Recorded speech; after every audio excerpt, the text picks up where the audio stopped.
Meu nome é Cecília e hoje, aos 73 anos, decidi contar uma história que guardei no peito por décadas. Uma história que me perseguiu em noites insones, que me fez questionar tudo sobre confiança, sobre família, sobre o que significa ser protegida por quem deveria te amar incondicionalmente. Nasci em 1951, numa cidadezinha do interior onde todo mundo conhecia todo mundo, onde os segredos eram sussurrados entre as cortinas de renda das janelas e onde uma menina de olhos grandes e cabelos cacheados crescia acreditando que o mundo era feito de doces e brincadeiras.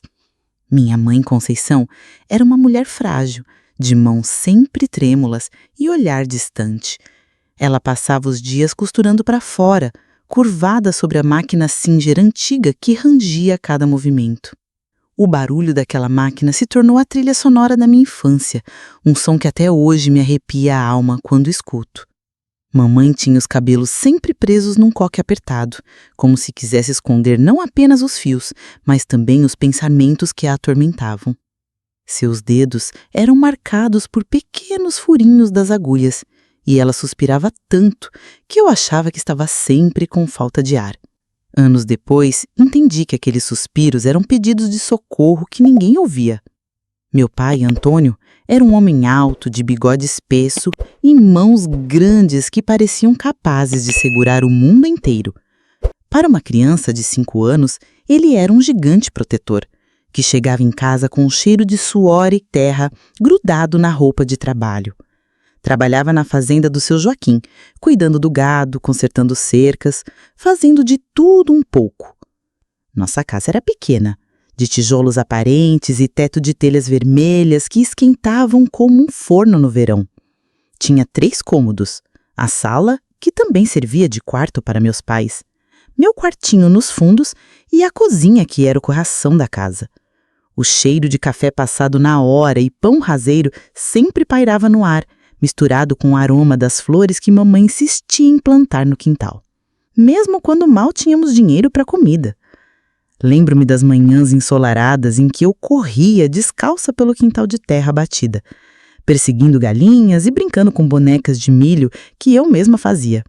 Mamãe sempre dizia: "Cecília, menina, não se suje tanto, uma mocinha tem que andar limpinha." Mas eu era só uma criança, e criança tem que brincar na terra, tem que se sujar, tem que descobrir o mundo com as mãos.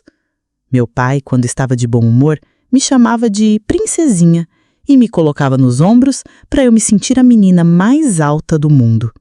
Nesses momentos, seus olhos brilhavam de um jeito especial e eu me sentia amada, protegida e especial. Ele me ensinava os nomes dos passarinhos que visitavam nosso quintal e me contava histórias sobre cavaleiros corajosos que salvavam princesas. Mas havia algo nos olhos dele que mudava às vezes, uma sombra que eu não sabia identificar. Quando o dinheiro apertava, e isso acontecia sempre, seu rosto se fechava como uma porta batida com força. As rugas da testa ficavam mais fundas e ele passava horas sentado na varanda, fumando cigarro de palha e olhando para o nada. Nessas horas, mamãe andava pela casa como um fantasma, pisando devagar, para não fazer barulho, como se temesse acordar algo perigoso que dormia dentro dele. Eu aprendi a ler os sinais. Quando papai voltava do trabalho e jogava o chapéu no chão em vez de pendurá-lo no prego da parede, era melhor eu me esconder no quartinho e brincar baixinho. O dinheiro sempre foi um fantasma na nossa casa. Lembro de mamãe virando as gavetas procurando moedas perdidas, de papai saindo às 6 da manhã e voltando às 8 da noite com as costas curvadas pelo cansaço. Mesmo assim, eles tentavam manter as aparências. Nos domingos íamos à igreja com nossa melhor roupa, que era praticamente a única roupa boa que tínhamos. Eu usava um vestido azul claro com babados que mamãe havia costurado com tanto carinho que cada pontinho parecia feito com amor. Meus sapatos eram pequenos demais, mas eu aguentava a dor porque sabia que não havia dinheiro para outros. Papai usava o mesmo terno marrom todos os domingos e mamãe um vestido florido que a fazia parecer mais jovem. Na igreja eu me sentia segura. As palavras do padre sobre amor e proteção divina enchiam meu coração de esperança. Eu fechava os olhos e pedia a Deus que cuidasse da minha família, que fizesse papai sorrir mais e mamãe parar de suspirar tanto. Nunca imaginei que precisaria rezar por proteção contra a minha própria família. Os vizinhos sempre comentavam como eu era uma menina bonita e comportada. Dona Jurema, que morava na casa ao lado, sempre dizia: "Que menina mais linda, Conceição! Os olhos dela brilham como estrelas." E mamãe sorria com orgulho, alisando meu cabelo com suas mãos calejadas. Mas comecei a perceber que o jeito como as pessoas olhavam para mim estava mudando. Alguns homens na rua paravam suas conversas quando eu passava e sussurravam coisas entre si. Seus olhos me seguiam de um jeito que me fazia querer me esconder atrás da saia de mamãe. Foi quando eu tinha 8 anos que notei a primeira mudança real no comportamento do meu pai. Ele começou a me chamar para conversas estranhas, sempre quando mamãe não estava por perto. "Vem cá, princesinha", ele dizia, mas sua voz tinha um tom diferente, mais baixo, mais urgente. Nessas conversas ele me explicava sobre segredos especiais que só nós dois podíamos compartilhar. "Você sabe que papai te ama muito, né, Cecília? E quando amamos alguém, às vezes precisamos fazer coisas especiais para cuidar uns dos outros." Eu balançava a cabeça, não entendendo, mas querendo agradar. Ele me contava que nossa família precisava de dinheiro, que mamãe estava muito cansada de costurar tanto e que eu, sendo uma menina tão especial e bonita, poderia ajudar. "Tem uns senhores que gostam muito de crianças como você, Cecília. Eles podem ajudar nossa família, mas isso tem que ser nosso segredo. Você não pode contar para a mamãe porque ela ficaria muito preocupada." Minha mente infantil não conseguia processar completamente o que ele estava dizendo, mas algo no fundo do meu peito começou a doer.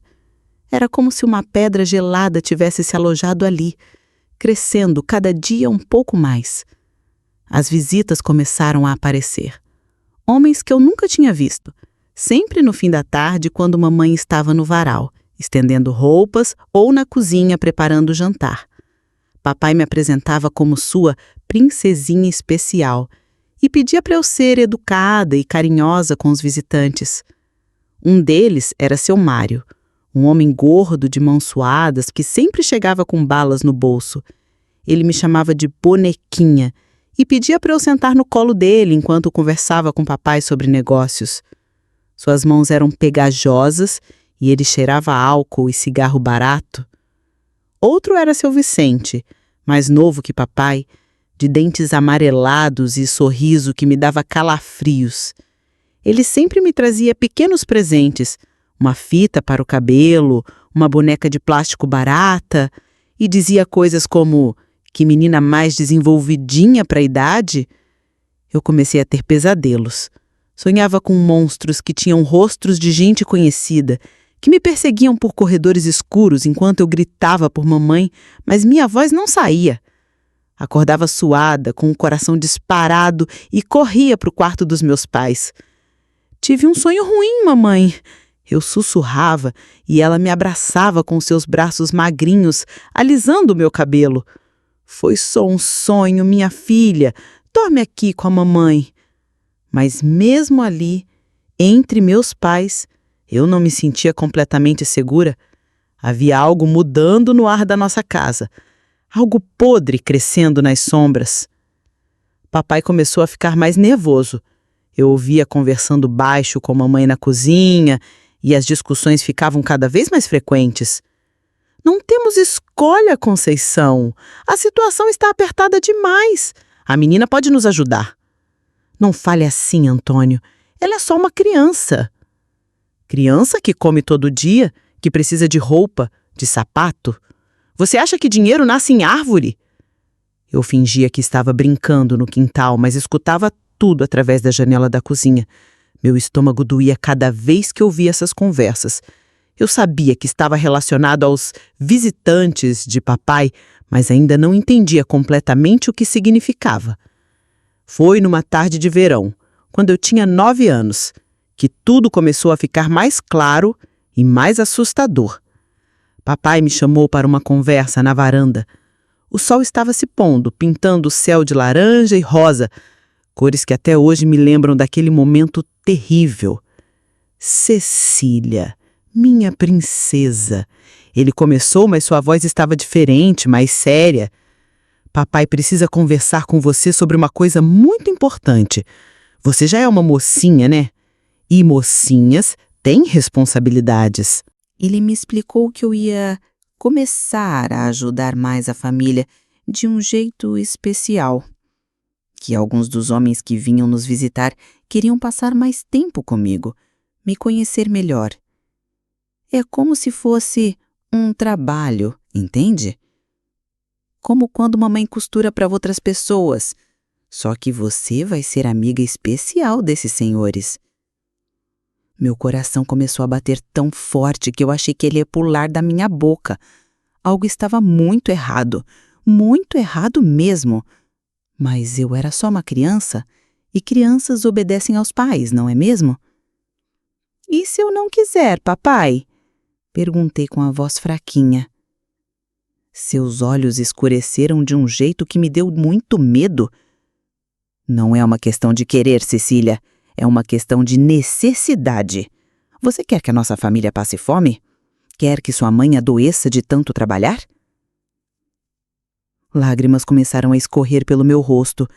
Eu não entendia direito o que estava acontecendo, mas sabia que minha infância estava acabando naquele momento, naquela varanda, com o cheiro das flores de mamãe no ar e o som distante das galinhas cacarejando no quintal. Não chora, princesa, papai disse, mas sua voz não tinha mais carinho. Era fria, decidida. Você vai ver que não é tão ruim assim. E lembra, é nosso segredo especial. Se você contar para alguém, especialmente para sua mãe, coisas muito ruins podem acontecer com nossa família. Naquela noite, deitada na minha caminha, olhando para o teto rachado do meu quarto, eu senti como se uma parte de mim tivesse morrido.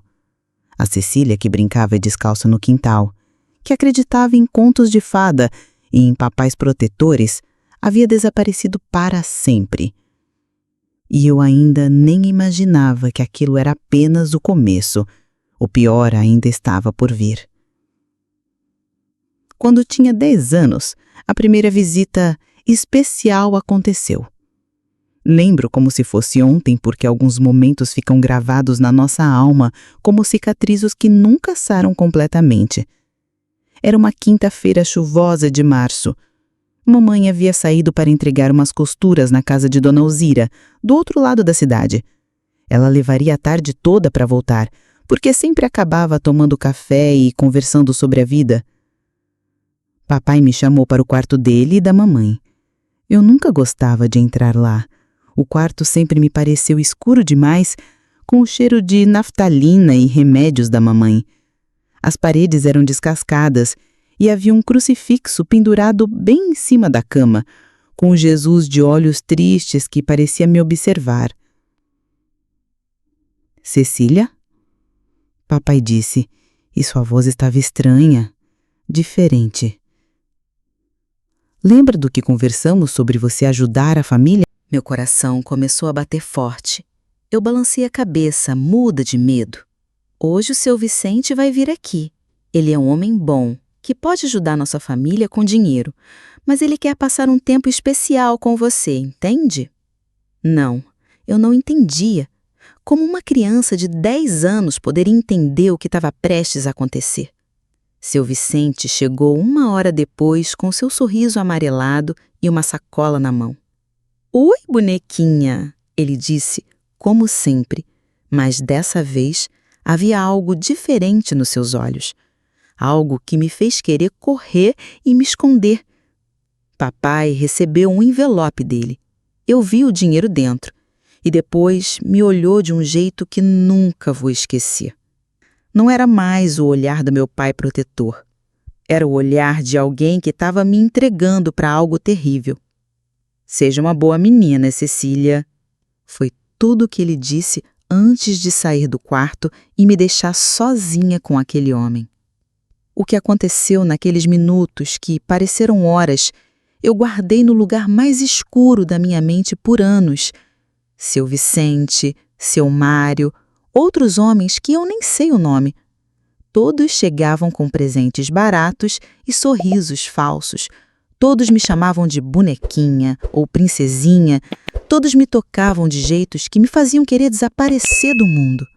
Papai sempre recebia dinheiro deles. Eu via os envelopes mudando de mãos, via como seus olhos brilhavam quando contava as notas. Para ele, eu havia me tornado um negócio lucrativo. Mamãe começou a desconfiar. Eu sentia seus olhos me observando quando eu voltava do quarto, toda desarrumada e com cara de quem havia chorado. O que foi, minha filha? Você tá bem? Eu queria tanto contar para ela. As palavras ficavam presas na minha garganta, lutando para sair. Mas a voz de papai ecoava na minha cabeça. Se você contar para alguém, coisas muito ruins podem acontecer com nossa família. Então, eu apenas balançava a cabeça e dizia: estou bem, mamãe, só um pouco cansada. Mas eu não estava bem. Comecei a ter dificuldades para dormir. Pesadelos horríveis me acordavam toda noite. Eu sonhava com mãos me tocando, com vozes sussurrando no meu ouvido, com papai me entregando para monstros que tinham caras de gente. Na escola, as professoras começaram a notar mudanças no meu comportamento. Eu era uma aluna estudiosa, sempre participativa, mas comecei a ficar quieta demais, distraída, como se uma parte de mim não estivesse mais ali. Cecília anda meio tristinha ultimamente. Dona Helena, minha professora, comentou com mamãe num dia de reunião de pais. Ela está passando por alguma dificuldade em casa? Mamãe ficou preocupada e me perguntou sobre isso no caminho de volta.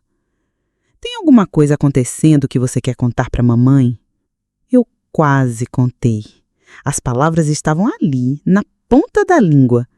Mas quando chegamos em casa e vi papai na varanda, fumando seu cigarro de palha e me olhando com aqueles olhos que já não tinham mais amor, apenas negócios, eu travei. Não, mamãe, está tudo bem. Mentira, nada estava bem. Eu estava morrendo por dentro, um pedacinho de cada vez. Os meses foram passando e as visitas se tornaram mais frequentes. Papai havia criado uma espécie de agenda.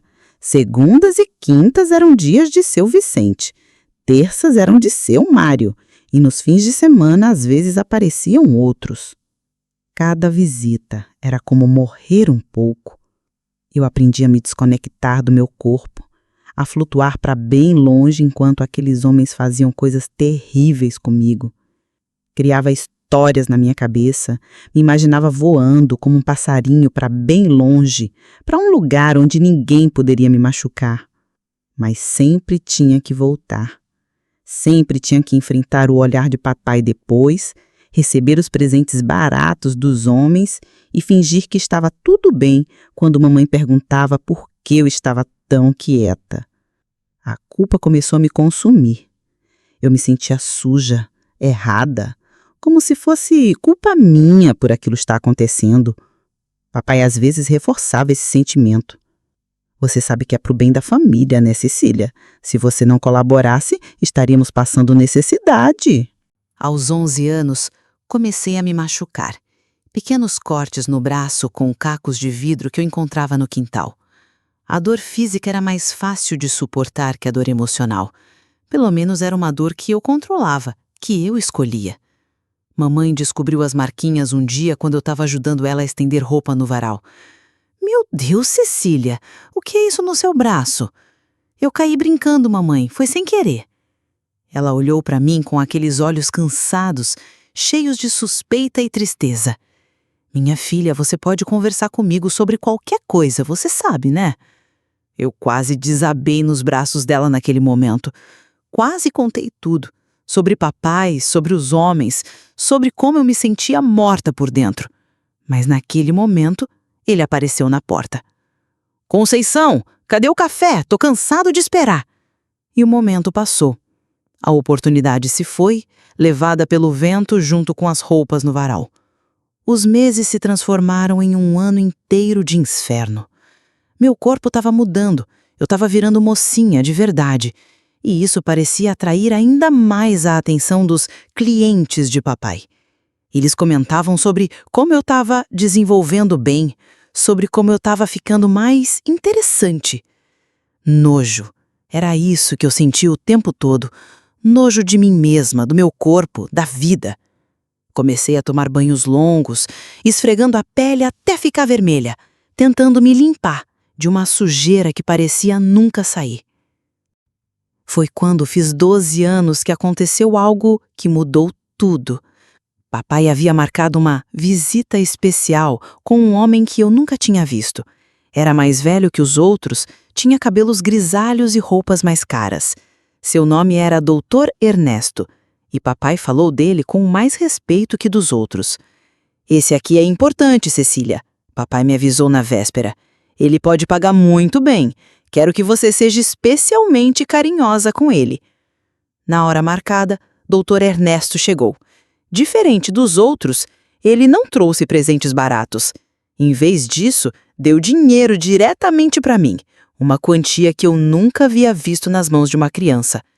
Isso é seu, mocinha, para você comprar o que quiser. Quando papai nos deixou sozinhos, Dr. Ernesto fez coisas comigo que foram ainda piores que tudo que eu já havia passado. Ele era mais violento, mais exigente. Quando acabou, eu estava sangrando. Corri para o banheiro e me tranquei lá, chorando em silêncio. Olhei para mim no espelho rachado e não reconheci a menina que me olhava de volta. Seus olhos estavam mortos, vazios. Não havia mais nada de criança ali. Foi naquele momento, olhando para meu reflexo destroçado, que tomei uma decisão que mudaria minha vida para sempre. Eu não aguentava mais. Não importava as ameaças de papai, não importava o que acontecesse com a família. Eu precisava parar aquilo de qualquer jeito. Mas ainda não sabia como. Ainda era só uma menina de 12 anos, assustada e quebrada. Como poderia enfrentar o mundo adulto que havia criado aquele pesadelo? A resposta viria de um lugar que eu jamais imaginaria. E quando viesse, eu descobriria que tinha mais força dentro de mim do que jamais pensei ser possível. Porque às vezes, quando você toca o fundo do poço, a única direção possível é para cima. E eu estava pronta para começar a subir. Não importava o quanto isso fosse doer. A mudança começou numa manhã de domingo, depois de uma das piores noites da minha vida. Dr. Ernesto havia voltado na véspera, e dessa vez havia trazido outro homem com ele. 2 homens, uma criança de 12 anos. Eu não consegui dormir. Fiquei a noite toda encolhida na minha cama, olhando para o teto e sentindo como se minha alma tivesse sido arrancada do meu corpo. Era como se eu estivesse flutuando acima de mim mesma, observando uma menina destruída que já não tinha mais nada a ver comigo. Pela manhã, mamãe estava na cozinha preparando o café. Ela me olhou e seu rosto se encheu de preocupação. "Minha filha, você está muito pálida. Está se sentindo bem?" Foi quando aconteceu. Algo dentro de mim simplesmente quebrou. Não consegui mais segurar. As lágrimas começaram a brotar dos meus olhos como uma represa que se rompeu de vez. "Mamãe", consegui sussurrar. "Eu preciso te contar uma coisa." Ela largou tudo o que estava fazendo e se ajoelhou na minha frente, segurando meu rosto com suas mãos calejadas. "Pode falar, minha filha. Mamãe está aqui." E eu contei. Contei tudo. Entre soluços e palavras entrecortadas, contei sobre papai, sobre os homens, sobre o dinheiro, sobre tudo que vinha acontecendo há mais de 2 anos. O rosto de mamãe foi mudando conforme eu falava. Primeiro veio a confusão, depois o choque, depois uma dor tão profunda que parecia que seu coração estava se partindo ali na minha frente. "Meu Deus!" ela sussurrou, me puxando para um abraço apertado. "Meu Deus do céu, o que esse homem fez com você?" Choramos juntas ali na cozinha. Choramos por minha infância perdida, pela inocência roubada, pela família que havia se tornado um pesadelo. Quando o papai apareceu na cozinha, ele encontrou nós duas abraçadas, chorando. Seus olhos logo entenderam o que estava acontecendo. Conceição, ele começou, mas a voz de mamãe o cortou como uma lâmina. Não fale comigo, Antônio. Não você ouse falar comigo depois do que você fez. Ela se levantou, colocando o corpo entre mim e ele, como se finalmente tivesse encontrado a coragem que procurava há tanto tempo. Você vendeu nossa filha, ela disse, e sua voz estava tremendo de raiva e desgosto. Você vendeu a inocência de uma criança por dinheiro. Papai tentou se justificar. Falou sobre as dificuldades financeiras, sobre como não tinha escolha, sobre como eu não havia me machucado de verdade. Cada palavra que saía da sua boca me fazia sentir mais nojo. Saia da minha casa, mamãe disse, e sua voz estava mais firme que eu jamais havia ouvido. Saia da minha casa agora, antes que eu chame a polícia. Esta casa é minha também, Conceição. Não depois do que você fez. Você não é mais pai dessa criança. Você não é mais meu marido. Você é um estranho e quero que você saia. A discussão se estendeu pela manhã toda. Vizinhos começaram a aparecer na janela, atraídos pelos gritos. Papai finalmente saiu, mas não antes de me olhar com raiva, como se eu fosse a culpada por ter estragado os negócios dele. Você vai se arrepender disso, Cecília, ele disse baixinho, só para eu ouvir. Vocês duas vão passar necessidade e vai ser culpa sua. Mas eu não me importava. Pela primeira vez em 2 anos, me senti livre. Mamãe me levou para o médico naquela mesma semana. Dr. Carvalho era um homem gentil, de cabelos brancos e mãos suaves. Ele me examinou com cuidado e conversou comigo sobre o que havia acontecido. Você foi muito corajosa em contar para sua mãe, ele disse. Muitas crianças não conseguem. Ele me explicou que meu corpo havia sofrido traumas, mas que eu poderia me recuperar com tempo e cuidado. O mais importante, ele disse, era cuidar da minha mente e do meu coração. Foi ele quem nos indicou Dona Teresa, uma senhora que trabalhava com crianças que haviam passado por situações parecidas com a minha. Era algo novo na época, hoje chamamos de terapia, mas naquele tempo era só uma mulher sábia que sabia como conversar com crianças feridas. Dona Teresa morava numa casa cheia de plantas e tinha sempre um sorriso gentil no rosto. Nossas conversas aconteciam na varanda dela, entre xícaras de chá doce e o barulho dos passarinhos. Você sabe que nada do que aconteceu foi culpa sua, né, Cecília? Ela me disse na primeira conversa. Eu não sabia.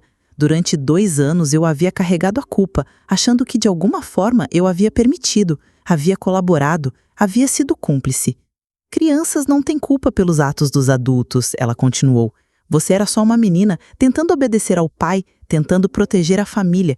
Isso mostra como você é corajosa e amorosa. Foram meses de conversas. Dona Teresa me ensinou que minha raiva era válida, que minha dor era real, que eu tinha o direito de me sentir traída e machucada. Mas também me ensinou que eu não precisava carregar aquilo para sempre. A dor vai diminuir, ela me prometeu. Vai deixar cicatrizes, mas cicatrizes são marcas de cura, não de ferimento. Enquanto isso, nossa vida mudou completamente. Sem a renda de papai, mamãe teve que trabalhar ainda mais. Ela costurava de manhã até tarde da noite. Pegava trabalho de lavar roupa para fora, fazia doces para vender na feira. Eu ajudava como podia. Apesar de ter apenas 12 anos, assumi responsabilidades de adulta. Cuidava da casa, fazia comida, ajudava a mamãe com as costuras mais simples. Algumas pessoas na cidade começaram a suspeitar do que havia acontecido. Cochichavam quando passávamos na rua, apontavam quando achavam que não estávamos vendo. O peso do julgamento alheio era quase tão pesado quanto o trauma que eu carregava. A menina da Conceição ouvia sussurros.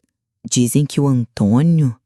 E as frases ficavam no ar, inacabadas, mas carregadas de significado.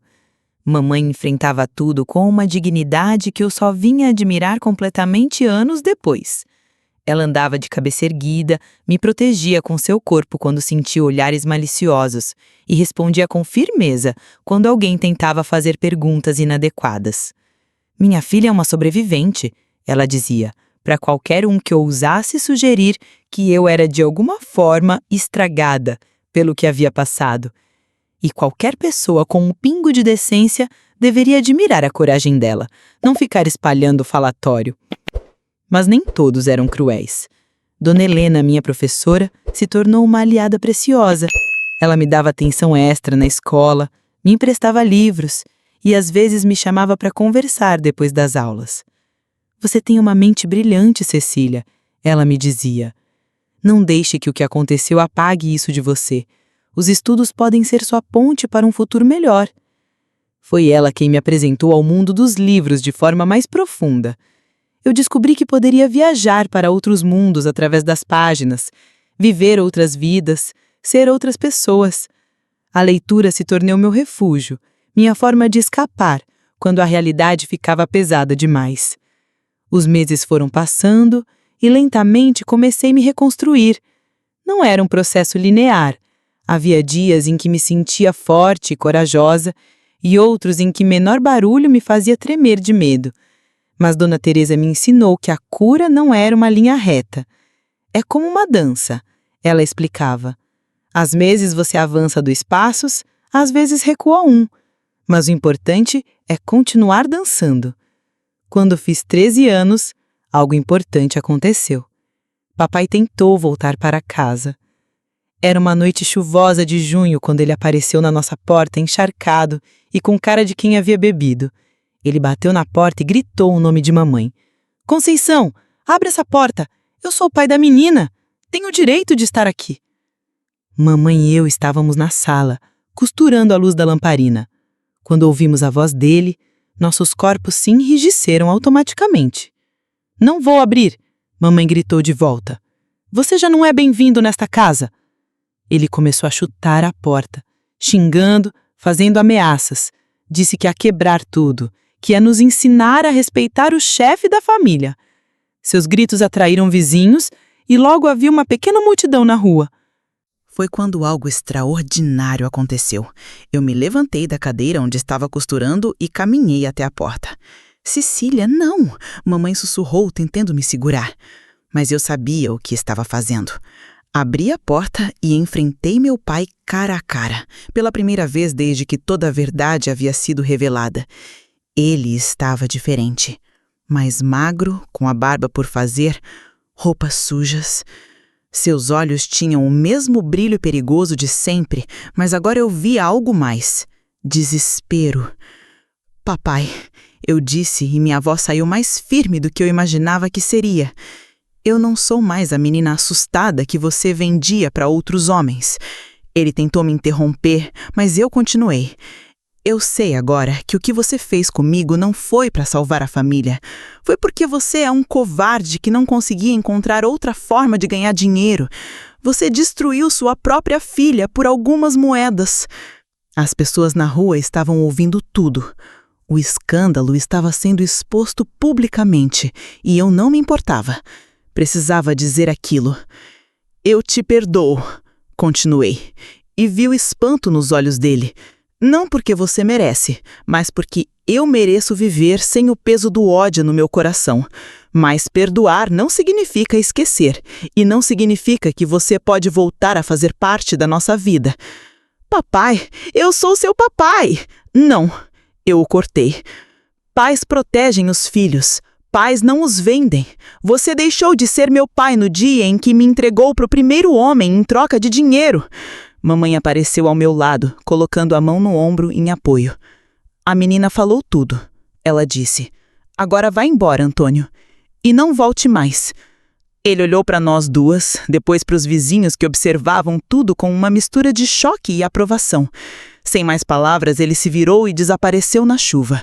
Nunca mais voltou.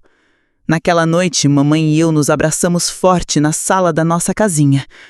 Você foi muito corajosa hoje, mais corajosa que qualquer adulto que eu conheço. Aprendi com a senhora, mamãe. A senhora também foi corajosa quando me defendeu. A partir daquele dia, senti como se um peso enorme tivesse saído dos meus ombros. Enfrentar meu pai, dizer na cara dele tudo o que eu pensava sobre o que ele havia feito, foi como um ritual de libertação. Comecei a sonhar com o futuro. Queria estudar, queria sair daquela cidade pequena onde todos sabiam da minha história. Queria construir uma vida onde eu não fosse mais a menina que passou por aquilo. Dona Helena me ajudou a me preparar para os exames de admissão ao colégio da cidade vizinha. Era uma escola maior, com mais oportunidades, onde eu poderia estudar para entrar numa universidade. Você tem potencial para ser qualquer coisa que quiser, ela me dizia. Professora, doutora, advogada, o céu é o limite. Mamãe apoiava meus sonhos, mesmo sabendo que significaria que eu teria que me mudar quando ficasse mais velha. Eu não quero que você fique presa aqui como eu fiquei, ela me disse uma noite. Quero que você voe para bem longe, que tenha a vida que merece. Aos 14 anos, passei nos exames e consegui uma bolsa de estudos. Era um milagre. Meninas pobres do interior raramente tinham essas oportunidades. Mas minha história, paradoxalmente, me abriu portas. Algumas pessoas queriam me ajudar justamente por causa do que eu havia superado. A mudança para a cidade vizinha foi assustadora e libertadora ao mesmo tempo. Pela primeira vez na vida, eu poderia ser apenas Cecília, a estudante dedicada, não a menina que passou por aquilo. No colégio fiz amigos de verdade. Descobri que tinha talento para a escrita e para os estudos sociais. Comecei a sonhar em ser jornalista, de contar histórias, de dar voz para pessoas que não conseguiam falar por si mesmas. Durante os fins de semana, voltava para casa para visitar mamãe. Ela estava orgulhosa do meu progresso, mas eu via como o trabalho pesado estava cobrando o seu tributo. Suas mãos estavam mais calejadas, suas costas mais curvadas. Mamãe, quando eu me formar, a senhora não vai precisar trabalhar tanto, eu prometia. Ah, minha filha, ela sorria. Só de ver você crescendo forte e determinada já é toda a recompensa que eu preciso. Aos 16 anos, comecei a trabalhar meio período num jornal local, fazendo pequenas reportagens sobre eventos da comunidade. O dinheiro me ajudava a pagar os estudos e ainda sobrava um pouco para ajudar mamãe. Foi quando conheci Dona Beatriz, uma jornalista experiente que se tornou minha mentora. Ela havia passado por situações difíceis na juventude e reconheci em mim algo familiar. Você tem fogo nos olhos, ela me disse. O tipo de fogo que nasce da superação. Isso vai te levar longe. Sob a orientação dela, comecei a escrever sobre temas sociais, pobreza, violência contra crianças, direitos das mulheres. Descobri que tinha uma voz e que essa voz poderia ser usada para ajudar outras pessoas. Quando fiz 18 anos, prestei vestibular para jornalismo na capital do estado. Era um sonho que parecia impossível para uma menina pobre do interior, mas todos os anos de luta haviam me ensinado que impossível era apenas uma palavra. No dia do resultado, mamãe estava comigo quando abri a carta. Quando li que havia passado, nós duas choramos de alegria ali na cozinha onde, anos antes, eu havia revelado o segredo terrível que mudaria nossas vidas para sempre. Você conseguiu, minha filha, mamãe sussurrou entre lágrimas. Você realmente conseguiu. A mudança para a capital foi o começo de uma nova fase da minha vida. Na universidade, me destaquei como uma das melhores alunas da turma. Meus professores ficavam impressionados com minha dedicação e com a profundidade das minhas reflexões sobre questões sociais. Durante os anos de faculdade, escrevi minha monografia sobre abuso infantil e negligência familiar. Foi doloroso revisitar minha própria história através de uma lente acadêmica, mas também foi terapêutico. Transformei minha dor em conhecimento, minha experiência em ferramenta para ajudar outros. Quando me formei aos 22 anos, já tinha uma proposta de emprego num jornal respeitado da capital. Mamãe veio para minha formatura, vestindo um vestido novo que eu havia comprado para ela. O primeiro vestido novo que ela tinha em anos. Olha só, minha filha, ela sussurrou durante a cerimônia. De menina quebrada a jornalista formada. Você é um milagre, Cecília. Mas o verdadeiro milagre ainda estava por vir. Anos depois, como jornalista estabelecida, comecei a investigar redes de exploração infantil. Minha experiência pessoal me dava uma perspectiva única, uma capacidade de entender e ganhar a confiança das vítimas que outros jornalistas não tinham. Uma das minhas reportagens resultou na prisão de uma quadrilha que explorava crianças da zona rural. Entre os presos estava Seu Vicente, O homem que havia abusado de mim repetidas vezes quando eu era pequena. Quando soube da prisão dele, senti uma mistura estranha de sentimentos. Não era exatamente satisfação ou vingança, era mais uma sensação de justiça, de círculo que se fechava. Aos 30 anos, escrevi um livro contando minha história. Não foi fácil. Cada página era como reabrir feridas antigas, mas eu sabia que era importante. Quantas outras meninas estavam passando pelo mesmo que eu passei? Quantos pais estavam vendendo a inocência dos próprios filhos? O livro se tornou um fenômeno. Recebi milhares de cartas de pessoas que haviam passado por situações similares, que encontraram coragem na minha história para denunciar seus agressores ou para buscar ajuda. Mamãe viveu o suficiente para ver o sucesso do livro. Ela morreu aos 68 anos, dormindo passivelmente depois de uma vida de luta e dignidade. No funeral, eu disse para todos os presentes: minha mãe me ensinou que o amor verdadeiro às vezes significa fazer as escolhas mais difíceis. Ela escolheu me proteger quando descobriu a verdade, mesmo sabendo que isso significaria dificuldades financeiras e julgamento social. Ela escolheu me apoiar quando decidi estudar, mesmo sabendo que isso significaria ficar longe. Ela escolheu o que era certo, sempre. Hoje, aos 73 anos, olho para trás e vejo uma jornada que começou na mais profunda escuridão e chegou a lugares que eu jamais imaginei possíveis. Criei uma fundação que ajuda crianças vítimas de abuso. Dou palestras em escolas sobre prevenção e proteção infantil. Meu trabalho como jornalista resultou na criação de leis mais rígidas contra a exploração de menores. Mas mais importante que tudo isso, aprendi que é possível sobreviver ao inimaginável, que é possível transformar a dor mais profunda em força para ajudar outros, que é possível perdoar sem esquecer, curar sem apagar as cicatrizes. Se eu pudesse voltar no tempo e falar com aquela menina de 8 anos que começou a viver um pesadelo, eu diria: aguenta, Cecília, vai doer muito, vai parecer que não tem saída, mas tem. Você é mais forte do que imagina. E um dia, essa dor vai se transformar em poder. Poder para mudar vidas, poder para fazer diferença, poder para mostrar ao mundo que vítimas podem se tornar vitoriosas. Minha história não é sobre ser vítima, é sobre ser sobrevivente. É sobre descobrir que dentro de cada um de nós existe uma força que nem nós mesmos sabemos que temos até que a vida nos obriga a encontrá-la. E quando você encontra essa força, quando você aprende a usá-la, você descobre que não existe limite para o que pode conquistar. Você descobre que sua dor pode se tornar propósito, sua ferida pode se tornar sabedoria, sua cicatriz pode se tornar testemunho de vitória. Hoje, quando crianças me procuram buscando ajuda, eu olho nos olhos delas e digo: eu sei como dói. Eu sei como parece impossível, mas eu estou aqui, de pé, inteira, realizada.